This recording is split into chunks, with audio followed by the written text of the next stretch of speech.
So like we've said, when you get a chance, surf the internet and listen to Christian professors, scientists, talk to you about the complexity of the single cell and the complexity of the human eye, and how the complexity is so gigantic in function and in numbers and in operations that it baffles. It's absolutely baffled the scientific world.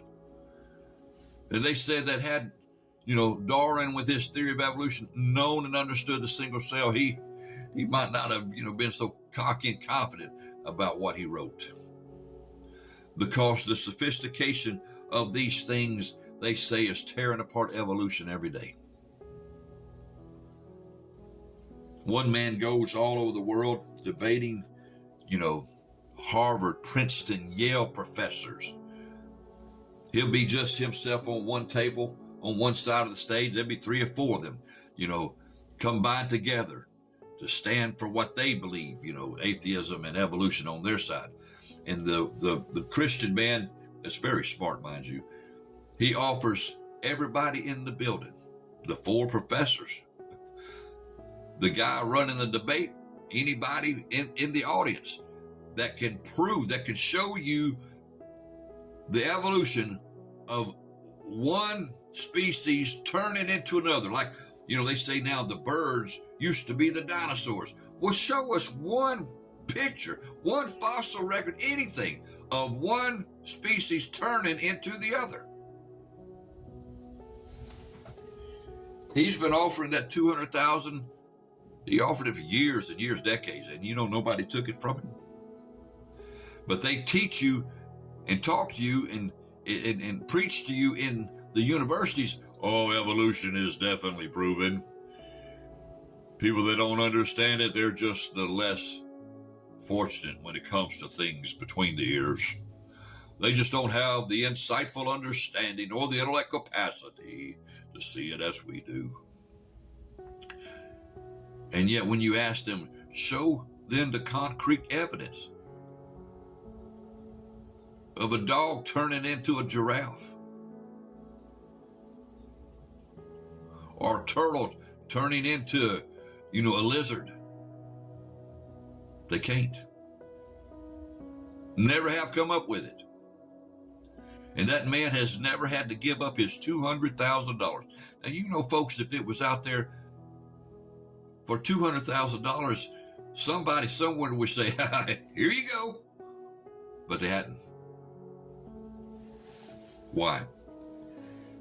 Because, as he says, the only true place that evolution sort of exists is in the imagination of the human mind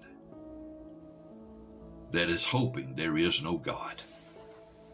Because that's the only thing they have in natural response, trying to come up with natural means of everything created and everything in creation than the hand of God. But though they talk to you like the evidence is just overwhelming, the opposite is the truth. You know how they told you for years and years the sedimentary layers, represent millions of years each. And they preached that for decades, and now they found out that's a lie.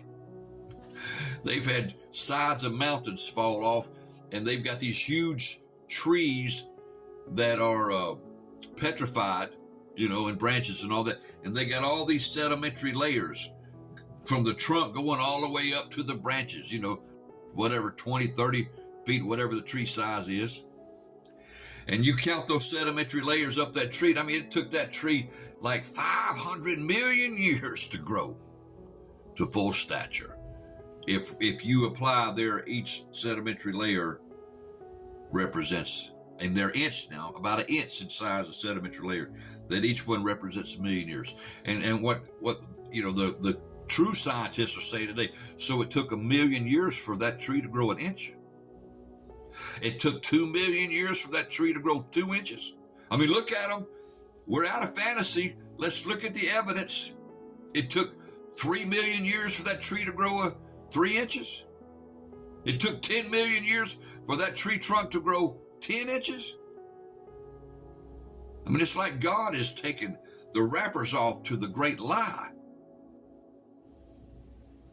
But would man be so evil as to preach against God, though he knows God is real and exists? Romans chapter 1 verse 21 says, because that when they knew God, they glorified him not as God, neither were they thankful, but became vain, in their imaginations, thinking, I'm self-made, and their foolish hearts were darkened. Professing themselves to be wise, the intellectual, they became the fools, and changed the glory of the incorruptible God into an image made like to corruptible men, and to birds and four-footed beasts and creeping things. Wherefore God also gave them up to uncleanness through the lust of their own hearts, to dishonor their own bodies between themselves. And that goes into homosexuality and all of that corrupt sin. But though they knew God, just like Satan, they went against God and replaced him with vain imaginations, fantasies. Well, let's make gods out of bulls, and they did that. Let's make gods out of cows, and they did that. Let's make gods out of rats, and they did that. Let's make gods out of this. And they did all that, even though they knew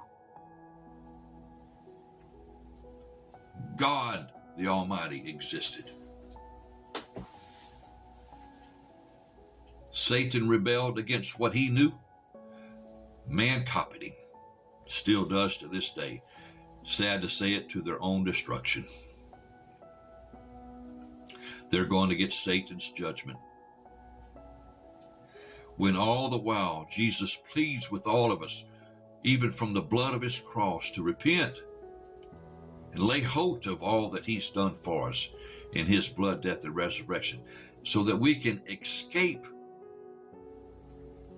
what Satan is bound to for eternity. He's headed for a punishment, a torment that you can't even fathom it. And people are volunteering themselves to go with him, though they know God to be true. They don't want to worship him. Now they want to say, we're evolved creatures. We're self-made creatures. We came out of some mud hole somewhere, years and years and billions of years ago. Well,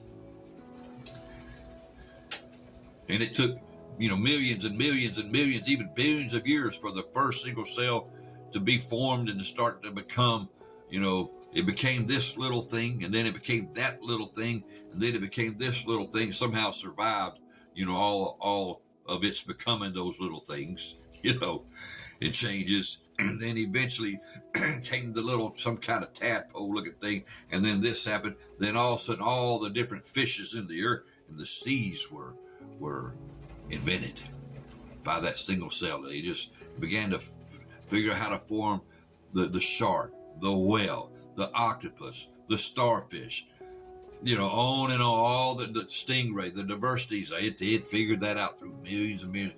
And then it jumped out of the water. And then back into the water, jumped out of the water, then back into the water until it formed lungs.